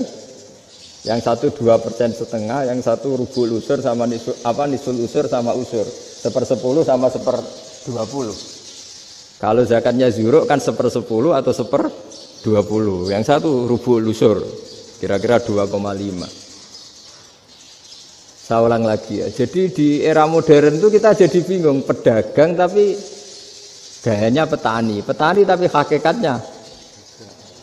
Jadi gampangannya gini ya, kalau saya pedagang beras, kok saya kaya raya, itu mendingan nyewa sekian hektar untuk ditanamin beras, ya, padi ya, daripada tengkulak, daripada beli. Akhirnya perdebatannya ini zakatnya pakai apa? Misalnya tebu, misalnya petani tebu. Oh jelas kalau jual nanam tebu itu ingin dijual. Masa apa tiga es tebu berhektar-hektar. Nah, kira-kira kalau menurut jenengan ini zakatnya zakat apa? Tijarah apa zakat tanaman? Mentalnya tijarah, mentalnya pedagang. Nah ini saya hanya mau cerita. Khilaf kadang-kadang orang angen-angen. Khilaf itu nggak mungkin enggak. Ya sama seperti NU dan Muhammadiyah selalu khilaf awal Ramadan. Itu memang nggak bisa nggak khilaf. Misalnya begini, saya beri contoh ya. Karena kadang yang khilaf juga nggak pernah belajar. Lucu kan? Tak beri contoh ya. 2001 itu abad keberapa coba? Tahun 2001. Abad 21 abad 20? Abad 21. Jadi meskipun terpaut 1 tahun, padahal abad itu 100 tahun. Nah pikirannya orang-orang Muhammadiyah seperti itu. Hilal kalau sudah melewati garis ufuk, meskipun setengah derajat atau 1 derajat itu sudah ikut bulan berikutnya. Sehingga ya sudah meskipun sekian derajat sudah dianggap Ramadan. Nah pikirannya orang NU enggak. Harus ru'yah bil fi'li. Itu sebetulnya lagi-lagi sebenarnya tidak masalah NU dan Muhammadiyah, itu di kitab-kitab ya seperti itu. Kita ini enggak biasa goblok ya. Artinya kita yang keluarga kiai tahunya kunut mazhab Hanafi, tidak kunut mazhab Syafi'i. Tapi tahu-tahu ini mazhab NU, ini mazhab itu aneh itu menurut kita. Kita ini anggap apa? Mana ada Muhammadiyah jadi mustahid, mana ada NU jadi mustahid. Jadi sebetulnya orang tahu semua lah kalau Abu Hanifah itu tidak kunut, Imam Syafi'i itu kunut. Imam Syafi'i pernah main di masjidnya Abu Hanifah ya tidak kunut, ditanya kenapa tidak kunut? Jenengan itu presiden kunut, tidak sanggup mati Abu Hanifah. Dulu dia biasa aja. Sekarang geger, ya karena tidak punya kegiatan. Sebenarnya itu nggak masalah, mulai dulu biasa. Saya teruskan ya. Nah. Menurut mayoritas ulama nunggu ru'yah bil fi'li. Ru'yah bil fi'li itu gini. Mata telanjang bisa melihat karena agama ini menggantungkan perintah itu sama melihat. Kalau kamu tidak melihat itu bagaimana kena hukum? Ibarat gini, Pak Rektor datang ke rumah saya tapi saya nggak tahu. Kena nggak saya hukum harus menghormati? Dia datang nggak sembunyi-sembunyi. Saya kena hukum harus menghormati ya kalau melihat, kalau enggak ya enggak. Tapi Pak Rektor tetap bilang, tapi saya hakikatnya datang, jadi saya datang itu. Itu kan ribet. Akhirnya ya sudah, itu nggak ada khilaf sampai mati ada khilaf karena yang satu menggantungkan hukum itu digantungkan sama tahu. Kalau tidak tahu ya, misalnya baju saya ini hakikatnya ada najis, pas sholat saya tidak tahu. Sholat saya sah apa enggak?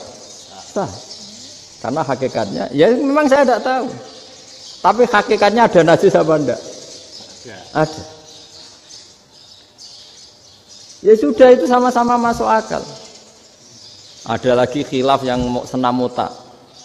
Fasyamu salasati ayamin fil haji wa sab'atin idza raja'tum. Singkat cerita ada satu pelanggaran haji yang kata Allah kafarohnya itu puasa 3 hari sama 7 ketika kamu pulang, idza raja'tum, ketika kamu pulang. Dalam mazhab Syafi'i yang namanya pulang itu yang haji sudah sampai rumah. Di mana-mana pulang itu ya sampai rumah. Dalam mazhab Abu Hanifah enggak, ketika orang sudah balik kanan dari Arab Saudi, dari Mekah, ya namanya sudah pulang. Misalnya gini, ini Pak Rektor, Pak Med saya, Pak Haris. Gus, Pak Haris mana? Ya sudah pulang kata saya, padahal sampai Pandangan, sampai Tuban. Tapi bagi keluarganya, belum pulang. Lalu idza raja'tum ketika pulang itu bahasanya siapa? Bahasa istrinya apa bahasa yang ditamoni? Kamu ditamoni orang, terus kamu tamunya mana? Sudah pulang. Tapi tanyakan istrinya, belum pulang. Khilaf-khilaf gini kok jadi geger itu kan goblok banget maksudnya itu. Jadi biasa, gini itu biasa.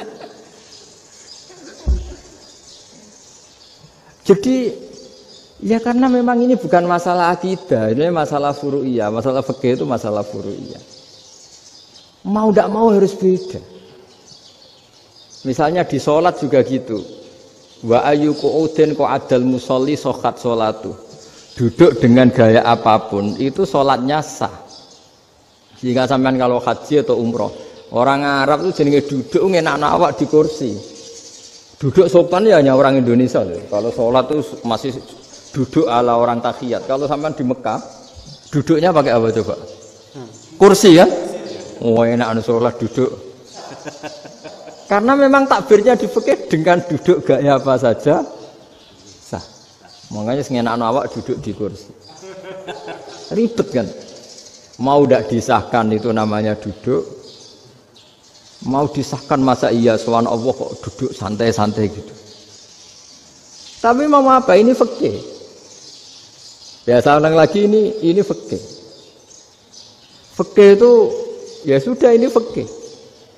Makanya kalau ulama berdebat misalnya Abu Hanifah berpendapat sholat itu wajib baca Fatihah apa asal Quran.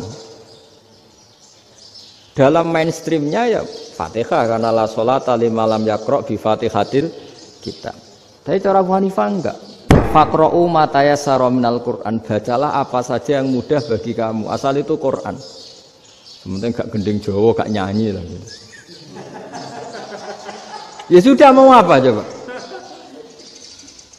Jadi ya susah memang kalau fikih itu ya sudah seperti itu. Ada lagi yang masih ekstrim misalnya. Yang namanya menyembelih hewan itu gimana coba? Dari hidup ke mati apa pasti mati disembelih? Cara mazhab Imam Syafi'i yang namanya menyembelih itu penyembelian harus menjadi sebab kematian.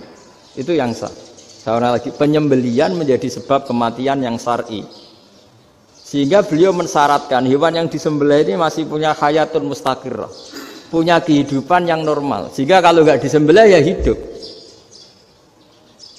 Sehingga kalau ada hewan ketabrak truk kejet-kejet, mesti mati ini buat sembelih. Itu nggak sah karena nggak usah disembelih ya wes mati kan. Karena ini hanya nunggu koordinasi Israel kan, dia kejet-kejet itu kan prosedur itu. Tapi tidak disembelih pun mati. Tapi cara mazhab Malik enggak. Pokoknya anggere jek duwe nyawa jenenge kewan urip. Dengan kamu sembelih berarti mati ini mergo mbok sembelih. Meskipun nanti ya gak usah disembelih ya mati. Coba hitung secara ilmu matematika. Kalau gak disembelih hidupnya 5 menit. Gara-gara kamu sembelih hidupnya langsung mati. Terus dia matinya cara di persidangan matinya disebabkan apa? Disebabkan disembelih apa kecelakaan? Loh, debat toh kamu. Sama-sama UMM aja debat.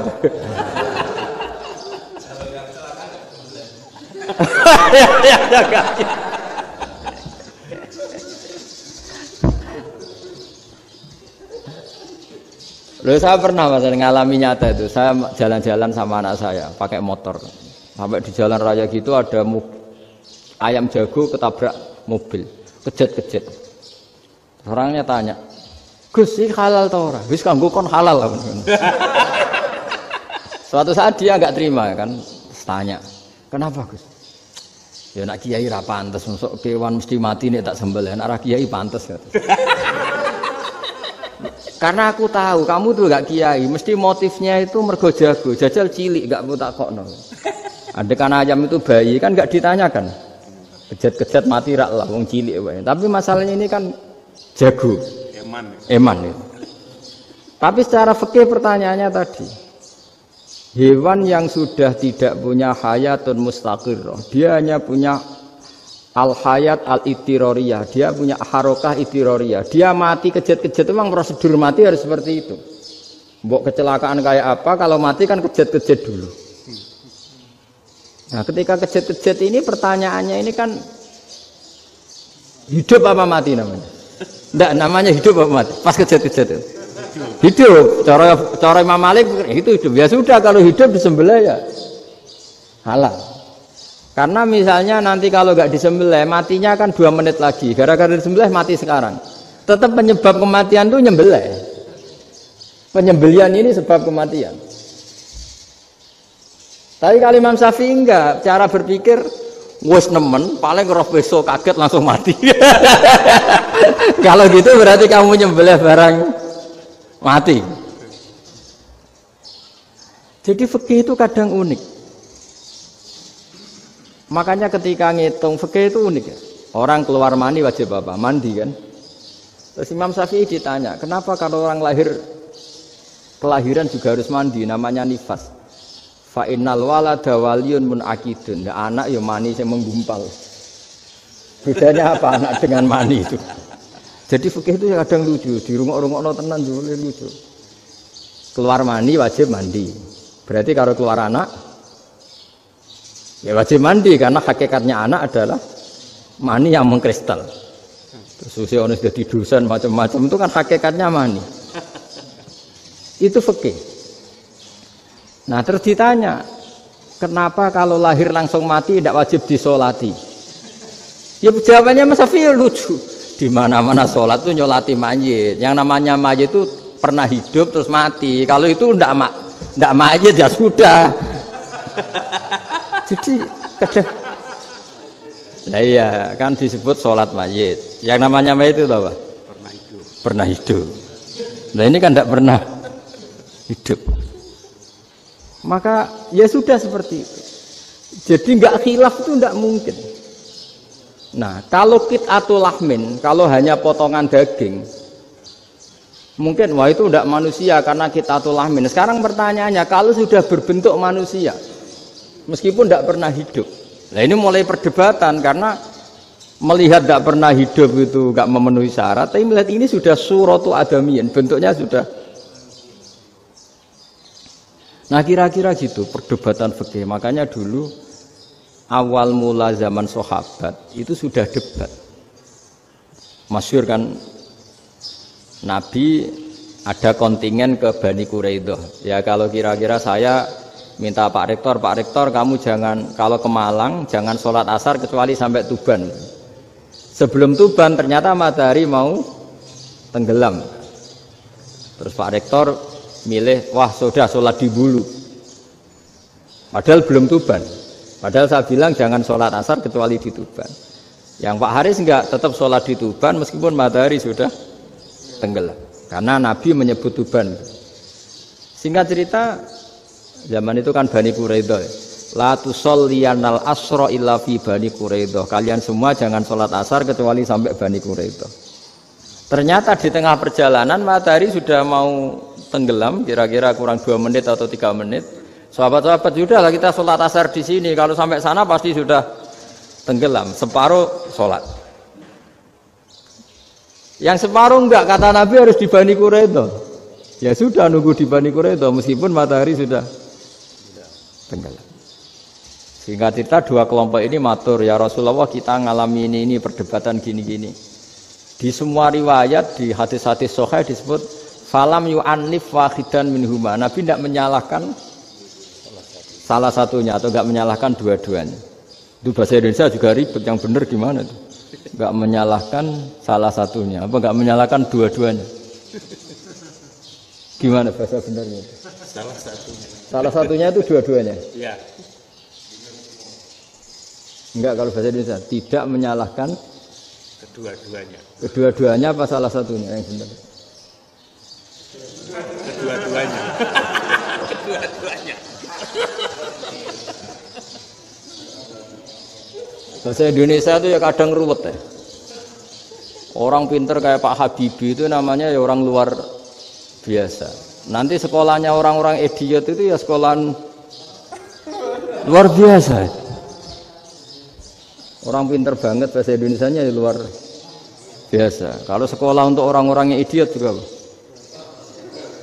luar biasa. Jadi kalau dipuji luar biasa itu gak jelas ini luar biasa ya.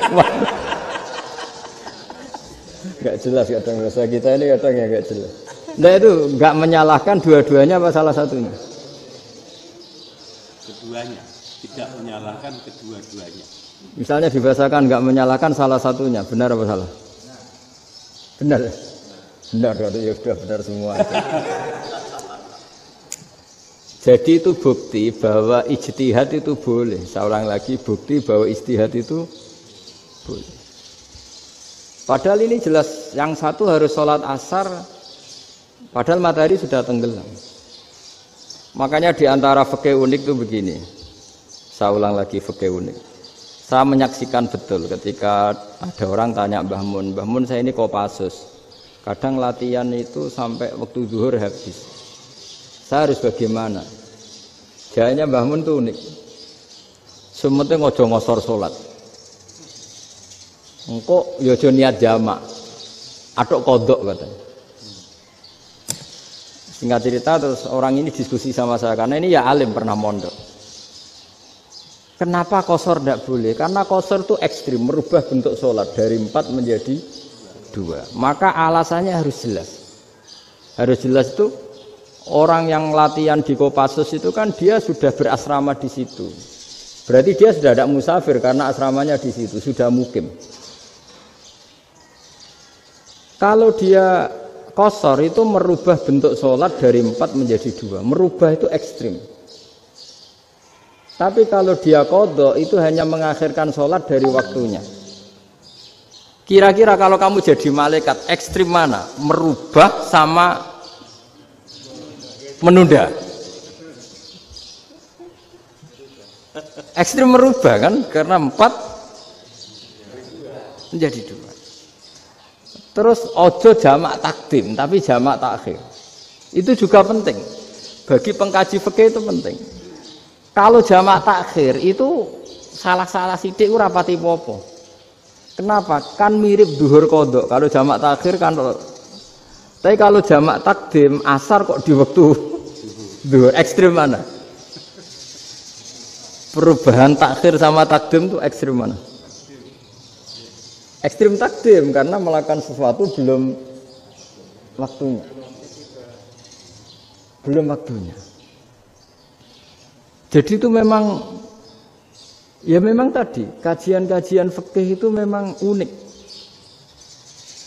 Karena bagi ahlinya, saya ulang lagi, tapi ini saya ulang lagi bagi ahlinya. Makanya ketika Nabi menjamak sholat ketika nusuk, ketika haji itu kata Imam Syafi'i lis safar, karena Nabi pergi jauh karena rumahnya Madinah. Tapi resikonya fatwa itu adalah orang Mekah nggak boleh jamak karena kawasannya nggak sampai 90 kilo lah kalau sekarang mungkin. Tapi kalau tahu Imam Malik nggak, jalin nusuk sehingga orang Mekah pun yang haji ya boleh jamak karena alasan jamaknya karena nusuk, karena haji bukan karena jarak. Terus diteruskan lagi, kalau karena pergi boleh jamak, memangnya pergi itu kenapa? Karena repot. Nah itu masalah kan, masyakoh. Nah, terus mulai ada orang-orang yang ngawur kan, resepsi jamak, ribet. Wes resepsi duit utangan kan capek. Wah itu sudah jamak. Ribet kan. Jadi kalau sudah illatul hukmi itu sudah mesti bikin masalah. Kalau sudah illatul hukmi itu pasti bikin masalah. Nah, pertanyaannya, jamak itu masih gampang karena bentuknya sholat masih 4. Yang ekstrim kalau qasar karena bentuk sholat 4 menjadi 2. Maka kata Mbah Mun pesennya, nak kue ra mesti benere jika alasan itu tidak mesti benarnya. Pokoknya sementing tidak qasar katanya. Juga tidak jamak takdim karena qasar ini kan merubah bentuk sholat kan ekstrim. Jamak takdim juga ekstrim karena mendahulukan sholat sebelum waktunya. Kalau jamak takhir kan biasa, kalaupun salah kan mirip qodok. Ya mirip qodok biasa kan.